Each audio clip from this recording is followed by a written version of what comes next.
Բարև ձեզ, այսօր երկուշաբթի է, սկսում ենք նոր աշխատանքային շաբաթը,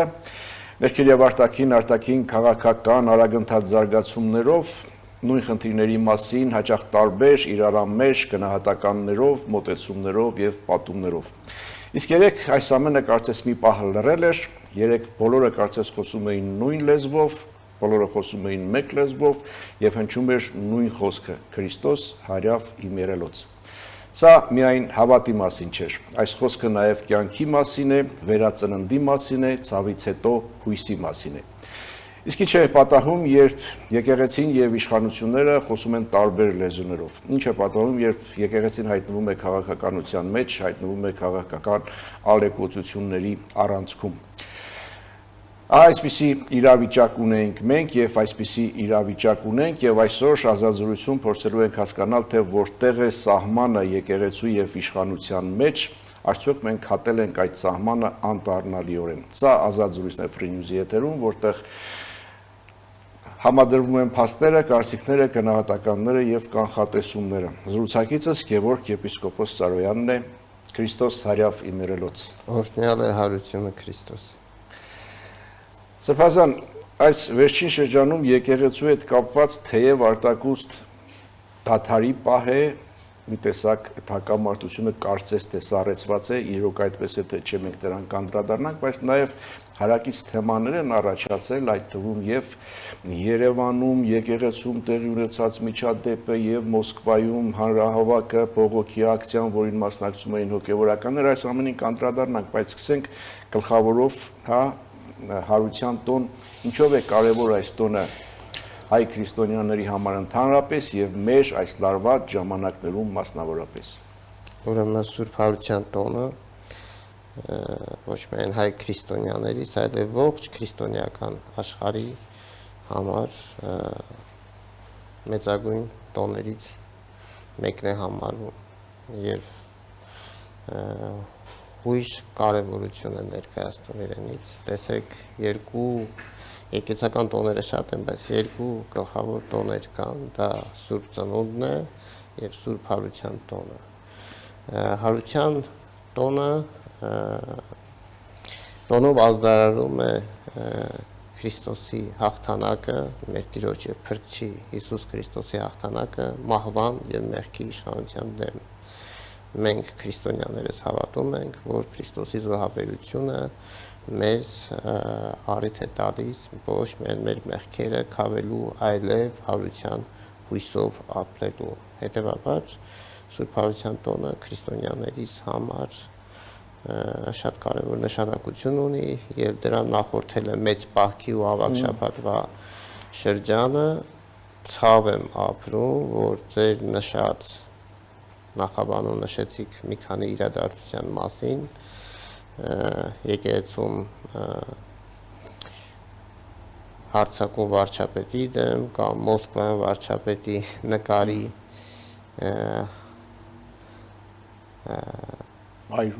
այրումը, ցավ եմ ապրում, որ այդ ամեն ինչը հայ եկեղեցում ու հայ հոգևորականների կողմից տեղի ունեցավ կազմակերպված ձևով մեծ պահքի ամենաառանցքային ավագ շաբաթվա շրջանում։ Սա անհասկանալի է, առավել քան անընդունելի է։ Կգանք այդ միջադեպերին կգանք, բայց էլի շարունակելով հարության տոնի թեման, կարծում եք հասարակությունը զգում ապրում է այդ հարության զգացումը։ Վստահ եմ, մեր հասարակության մեջ քրիստոնյա հավատացյալների թիվը գնալով աճում է, գիտեք, դա կապված է և այն հանգամանքի հետ, որ մարդիկ ուզում են մոտենալ իրենց ինքնությանը, ճանաչեն իրենց ժառանգությունը և նաև պիտի ասեմ, որ իբրև ազգություն մենք հարուստ քրիստոնեական պատմություն ունենք, այսպես ինտուիտիվ կերպով մենք հաճախ ոչ շատ գիտելիք ունենալով, նկատի ունեմ մեր ազգի որոշ զավակների, ոչ շատ գիտելիք ունենալով հավատքի մասին, բնազդական, օրգանական կապ ենք զգում մեր եկեղեցու հանդեպ։ Հասկանում ենք, որ սա մեր ինքնության առանցքն է հայ եկեղեցին։ Այո, մեր ժողովուրդը գնալով ավելի մոտենում է ցավոք սրտի այն ինչ որ տեղի ունենում եկեղեցում, դա բնականաբար վատ անդրադարձ է ունենում մեր ժողովրդի ապրումների, հավատքի ապրումների վրա։ Մեկ հարցել եւ անցնենք առաջ, սա ավելի շատ հավատ է թե ավանդույթ, ավելի շատ ավանդույթ է թե Եվ հավատ։ ավանդույթ եւ հավատք։ Դրա մեջ եւ այն կա, եւ մյուսը կա, եւ կան նաեւ շատ այլ բաներ։ Ամենակարևորը մարդիկ, հայ մարդիկ հասկանում են, որ հայ եկեղեցին իրենց ինքնության մեջ շատ առանցքային, շատ կարևոր տեղ ունի։ Ոմանք գիտելիքներով, մյուսներն էլ զգացումներով կապված են, իհարկե շատ լավ կլինի, որ դրանք այդ երկուսն էլ, երկու գործոններն էլ ներկա լինեն, ոչ միայն զգացումներով կապված լինեն իրենց արմատի հետ եկեղեցին պիտի համարենք մեր արմատը, մեր ինքնության արմատը, ոչ միայն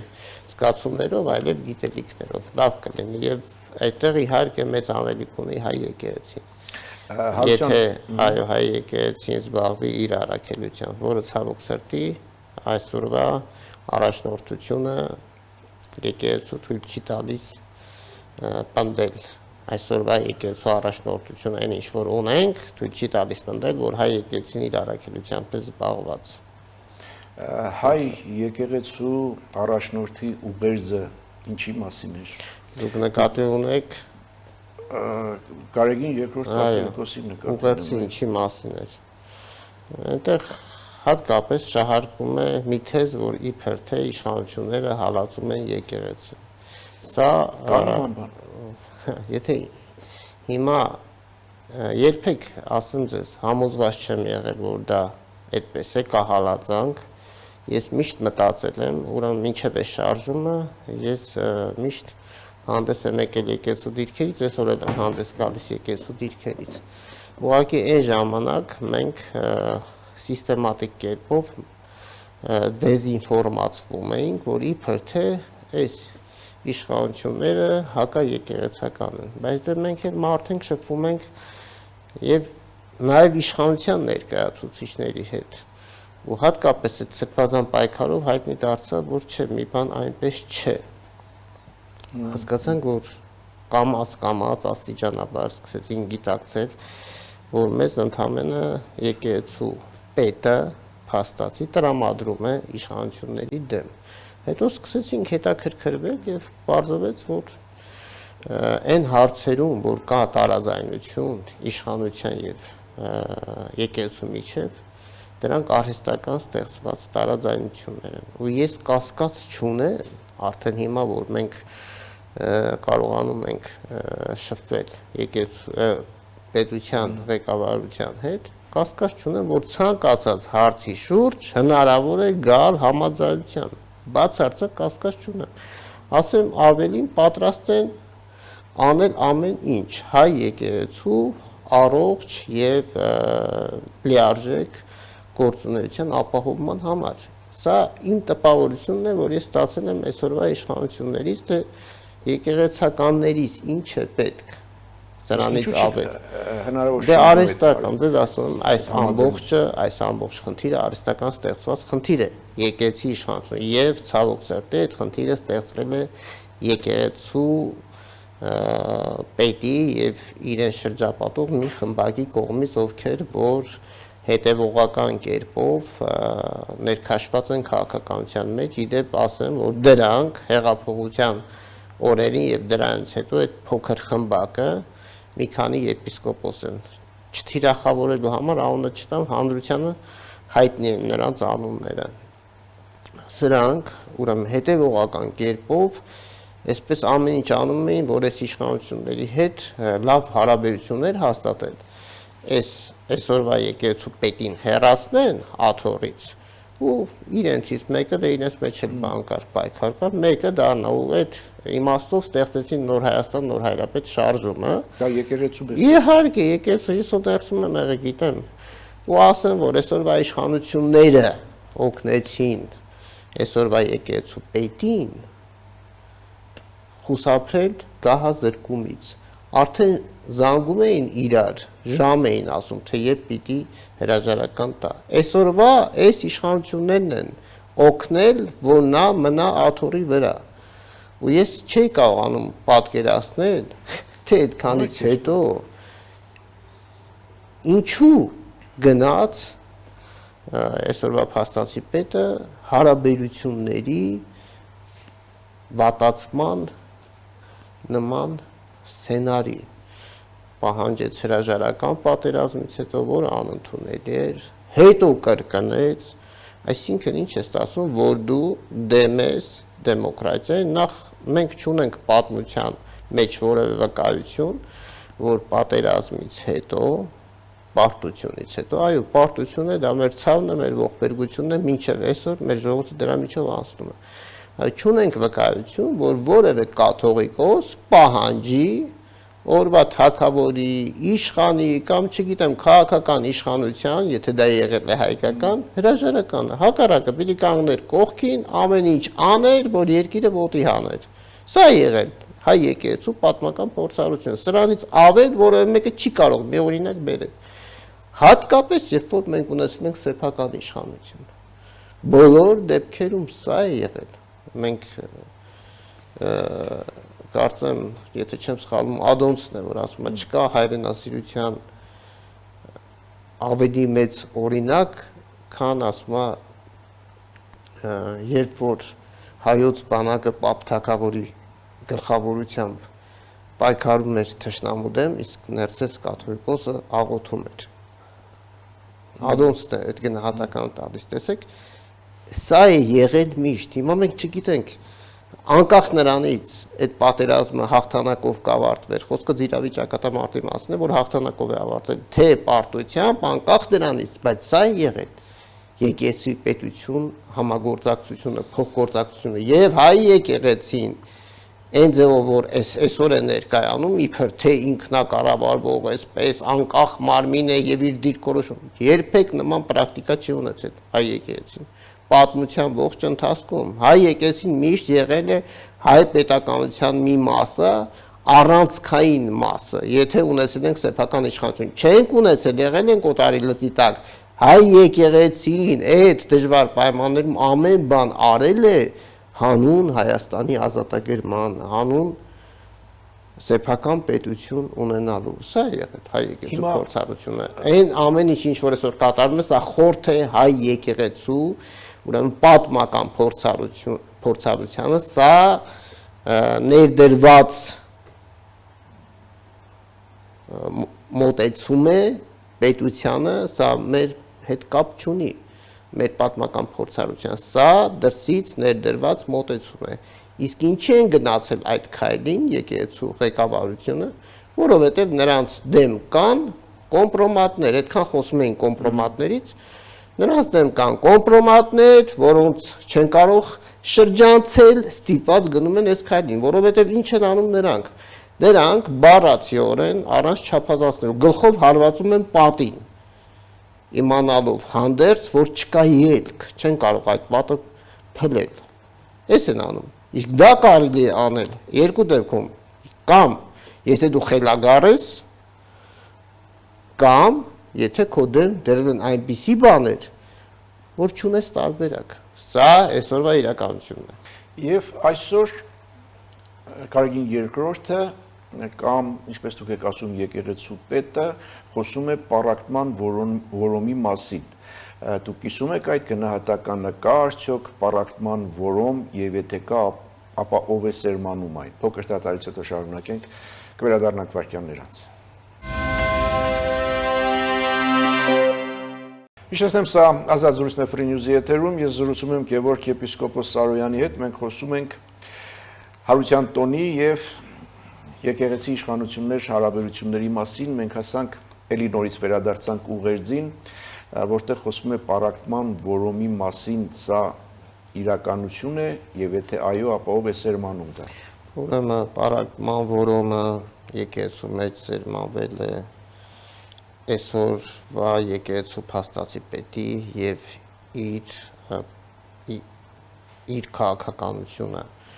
առաջ տանող փոքր խմբակի կողմից են եպիսկոպոսների, ովքեր ակտիվ կերպով ներգրաված են քաղաքականության մեջ եւ խաղալիք են դարձել եկեղեցին փաստացիորեն ընդդիմության որոշ թևերի ձեռքին եւ օտար ուժերի համար։ Դրա, ինչպես նշեցի, դրա համար պատճառ է հանդիսանում նրանց դեմ գոյություն ունեցող կոմպրոմատները։ Ուրեմն ասեմ ես ձեզ, որպեսզի համապարփակ լինի իմ պատասխանը։ Տեսեք, եկեղեցին Պողոս Առաքյալի ուսուցման համաձայն Քրիստոսի խորհրդավոր մարմինն է։ Եկեղեցու գլուխը Քրիստոս ինքն է։ Իսկ մենք եկեղեցու հետևորդներս, մկրտված հավատացյալներս արդեն եկեղեցու մարմնի, Քրիստոսի մարմնի տարբեր անդամներ ենք։ Հիմա երբ որ ասում այո պարակտում կա եւ այդ պարակտումը սերմանում է ինքը եկեղեցու փաստացի պետը, ինչ նկատի ունեմ, երբ որ դու թիրախավորում ես ուրեմն քո եկեղեցու ժողովրդի մի մասին, ասում ես իրենք վատն են եւ անում ես դա հետեւողական ձևով։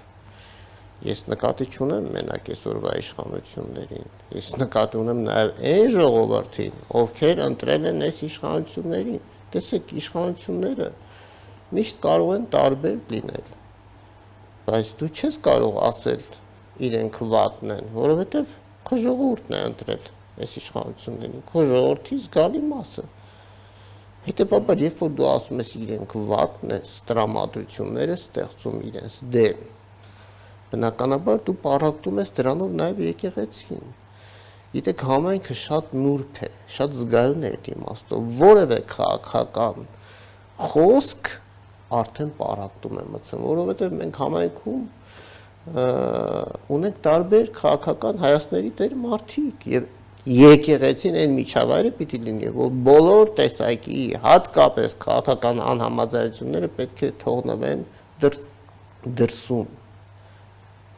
Եկեղեցի մտնողը պետք է մոռանա այլևս, որ ինքը քաղաքական անհամաձայնության մեջ է այս հարցում սրա հետ կամ նրա հետ, եկեղեցում դրանք տեղ չունեն, իսկ ինքը եկեղեցին ինչի է վերածել, քաղաքական ուղղակի բեմահարթակի է վերածել։ Չմոռանանք, կներեք, ես շատ կարևոր է, չմոռանանք այդ սրբազան շարժման ժամանակ Երևանի Սուրբ Աննա եկեղեցին ինչպես էր հետևողականորեն օգտագործվում քաղաքական քարոզի համար։ Հենց նույն Բագրատ Սրբազանը ամեն առավոտ այնտեղ ինչ-որ խոսք էր, քաղաքական տեքստեր էր հնչեցնում։ Ով է պարակտում մտցնողը եկեղեցում։ Եվ այս համատեքստում պատահական չէր, որ նույն եկեղեցում էր վերջին միջադեպը։ Այո, միջադեպը, այո, ոտնձգությունը, նույն մեկնաբանությունը, որ այդ տրամադրություններ ստեղծողը եկեղեցու փաստացի պետն է։ Ես չգիտեմ ինքն է անձամբ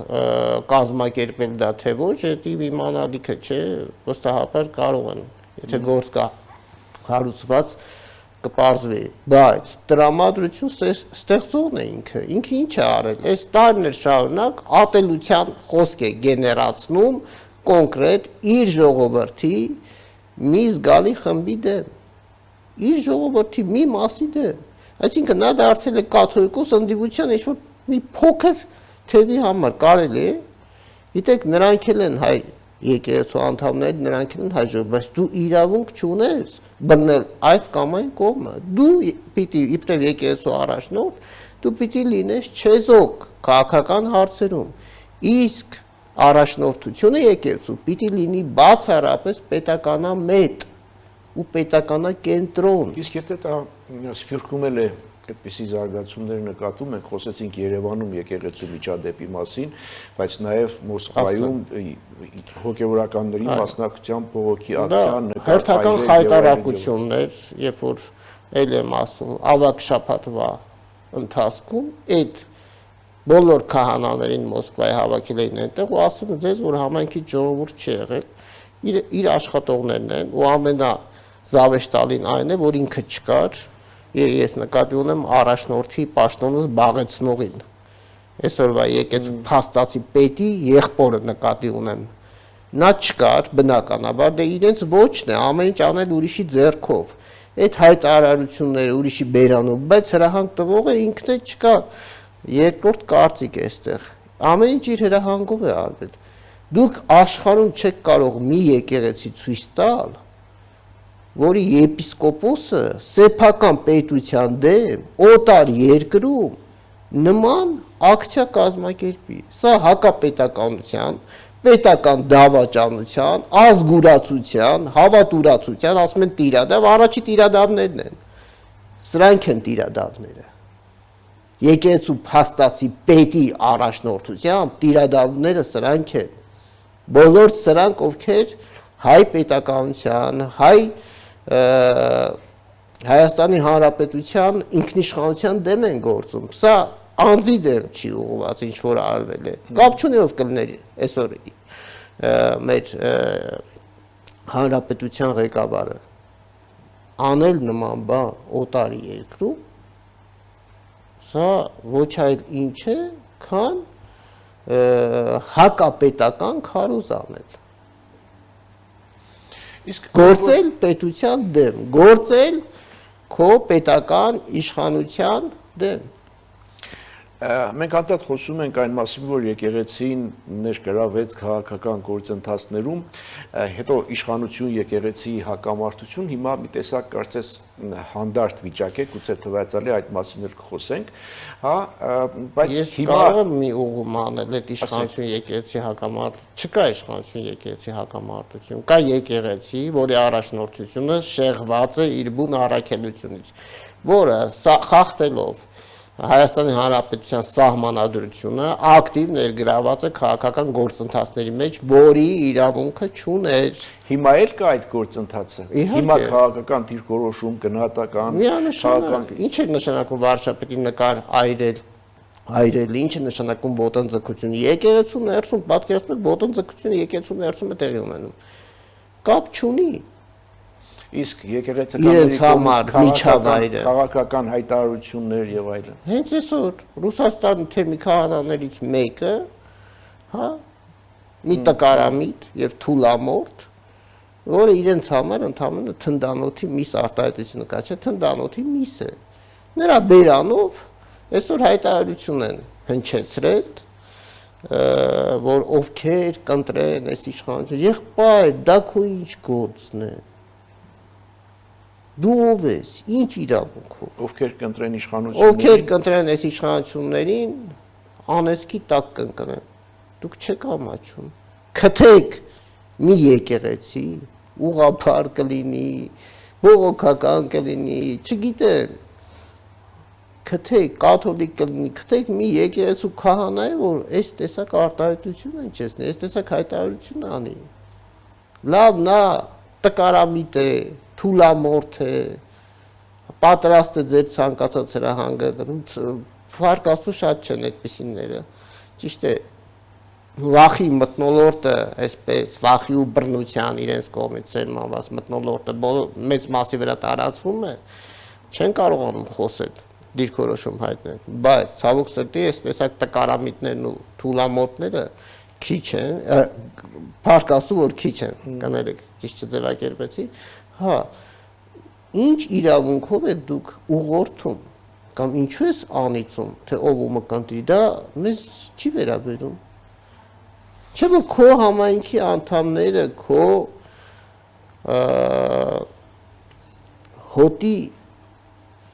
հետևորդները կարող են գնալ եւ ընտրել, ինչի՞ է դա, քո հարազատները անգամ կարող են ընտրել, այս կուսակցությանը կամ այն կուսակցություն, դու ինչ իրավունքով ես մտել այդ թեմայի մեջ, այսինքն դու հետևանքների մասին մտածում ես, դու հասկանում ես, որ քեզ ընդհանրապես օգտագործում են։ Դուք միացել եք բարենորոգման օրակարգին, հատկապես ինչը պետք է բարենորոգել եւ ինչպես եք պատկերացնում այդ ասեմ ձեզ, այս հայ եկեղեցու բարեկարգության խնդիրը բավական երկար պատմություն ունի եւ վերջի 200 տարվա մեջ շատ է այդ մասին խոսվել, այն բայ սկսած որ հայ մամուլը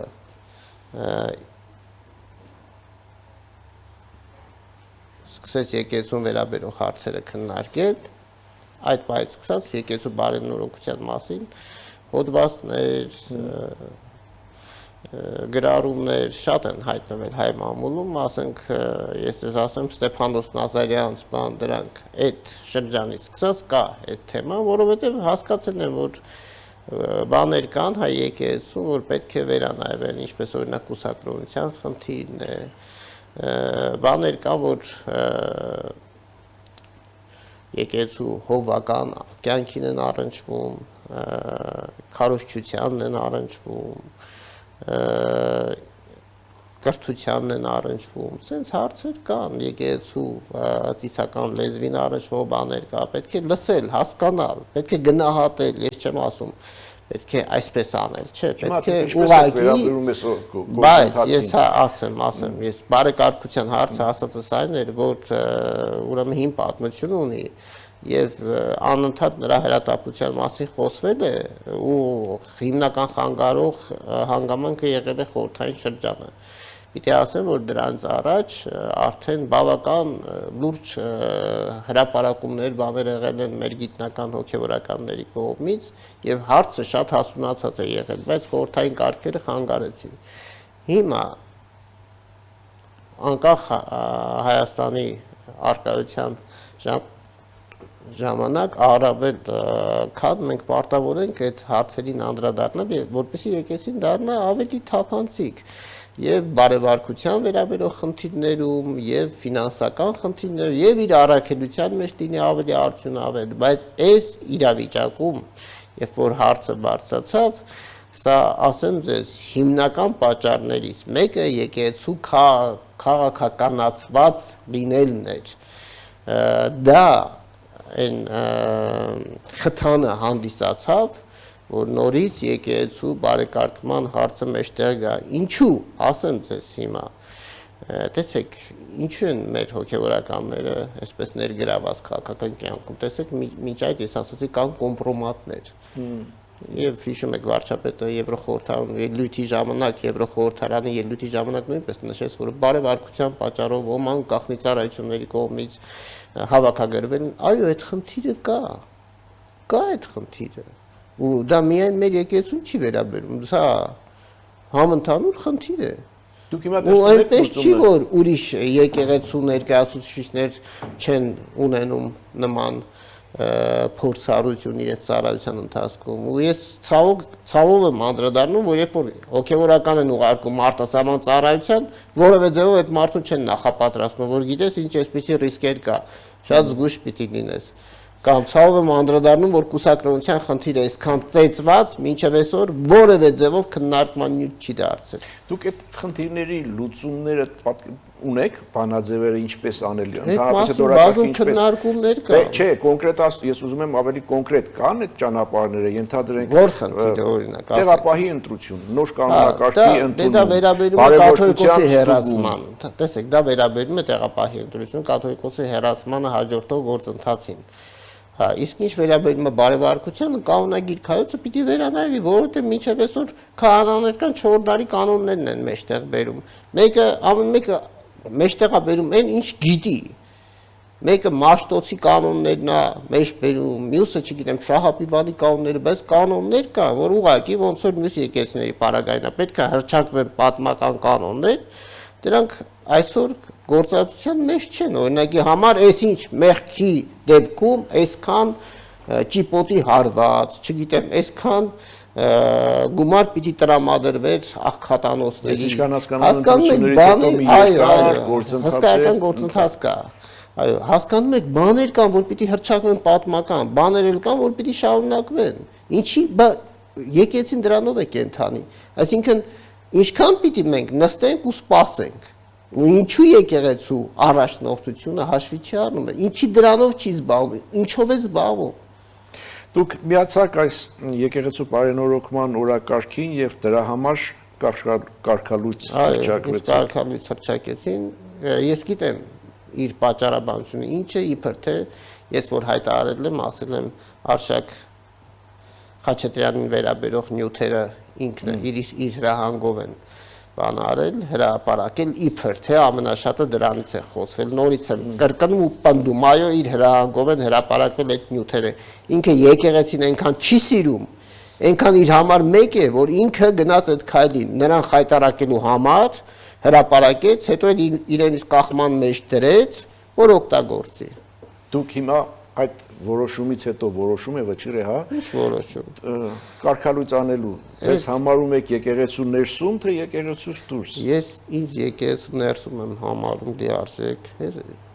Քիչ մնաց, ժամանակը կպարզի, ով է լեգիտիմ, ես թե ինքը։ Ես ինձ լեգիտիմ եմ համարում, քանի որ ես ու իմ մյուս եղբայրները այս ամեն ինչի մեջ մտանք հանուն հայ եկեղեցու եւ հանուն հայ պետականության։ Եթե այս մարդը եկեցին դարձել է գործիք քաղաքական որոշ ուժերի ձեռքին եւ օտար շահերին է ծառայեցնում, զուտ նրա համար, որ իր դեմ բաներ են դրել, հա։ Հիմա դուք ձեզ համարում եք եկեղեցու ներսում։ Ես ինչու պիտի այդ պատճառով ինձ համարեմ ոչ եկեղեցուց դուրս։ Իհարկե, ես ինձ համարում եկեղեցու համարում եք, որ դուք եպիսկոպոս եք եւ եպիսկոպոսը նաեւ Ներման հանձնաժողովի կազմում է ներառվել, սա ինչի մասին է։ Դա վարչապետի մարտի 27-ի հրամանն էր, որով ես նշանակվեցի Ներման հարցերի խորհրդակցական հանձնաժողովի։ Ինչ լիազորություններ, գործառույթներ ունեք։ Այդ հանձնաժողովը կազմված է 15 անձերից, նախագահը ի պաշտոն է, արդարադատության նախարարն է, այնտեղ ներկայացված են բոլոր ուժային կառույցները, վճռաբեկ դատարանը, վարչապետի աշխատակազմից համապատասխան անձնավորություն եւ նաեւ համապատասխան մարդ, ինչպես նաեւ մասնագիտական կազմ կա, որ պիտի օգնի հանձնաժողովի աշխատանքներին, դա իրավաբան, հոգեբան, մարդու իրավունքների պաշտպանի գրասենյակի ներկայացուցիչ, հանրային խորհրդի անդամ, ՀԿ ներկայացուցիչ, ինչպես նաև հայ եկեղեցու, մի հոգի հայ եկեղեցուց, այս հանձնաժողովը խորհրդատվական հանձնաժողով է, կարծիք է ներկայացնում վարչապետին, տվյալ անձի հետ կապված, ասեմ, որ հանձնաժողովը որևէ մեկը կարող է դիմել Ներման հարցերի խորհրդակցական հանձնաժողովին, այն պահից սկսած, երբ որ դատավճիռը օրինական ուժի մեջ է մտնում, որևէ մեկը կարող է դիմել, կամ իր համար, տվյալ անձի համար կարող են միջնորդություն ներկայացնել, այդ միջնորդությունը կամ այդ խնդրագիրը ուղարկվում է վարչապետի կողմից հանձնաժողովին քննարկման, հանձնաժողովը քննարկում է փակ ձևաչափով եւ տեսակետ է հայտնում, տեսեք, քանի որ գործ ունենք մենք Ներման ակտի հետ, իսկ Ներման ակտը դա մարդասիրական ակտ է, այս իմաստով բոլոր ուժային կառույցների ներկայացուցիչներին են ընդգրկել այստեղ առողջապահության նախարարությունից էլ նույնպես եւ հասարակության տարբեր շերտեր ներկայացնող, ինչպես նաեւ մասնագիտական ոլորտի ներկայացուցիչների, որպեսզի համապարփակ գնահատվի, բազմակողմանի գնահատվի իրավիճակը տվյալ անձի հետ կապված, արդյոք պետք է գնալ այդ մարդասիրական քայլին, պատրաստ է տվյալ անձը դրան, ինչ ռիսկեր կան դրա հետ կապված, հասարակական հիմունքներով աշխատող հանձնաժողով է դա։ Աստվածահաճո նաև։ Այո, իհարկե, ներումը քրիստոնեական եկեղեցու եւ քրիստոնեության առանցքային գաղափարներից է։ Շնորհակալ եմ զրույցի համար, հետևենք իրադարձությունների զարգացումներին։ Հարության տոնը կամ ինչպես ընդունված է ասել զատիկը հիշեցնում է, որ ամենամեծ խավարից հետո կարող է լինել լույս եւ վերածնունդ։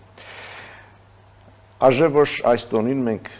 մտածենք նաև մեր ճիշտ կեցվածքի եւ ճիշտ ընտրության մասին եւ մտածենք ճշմարտության եւ հարմարվողականության միջև ընտրություն կատարենք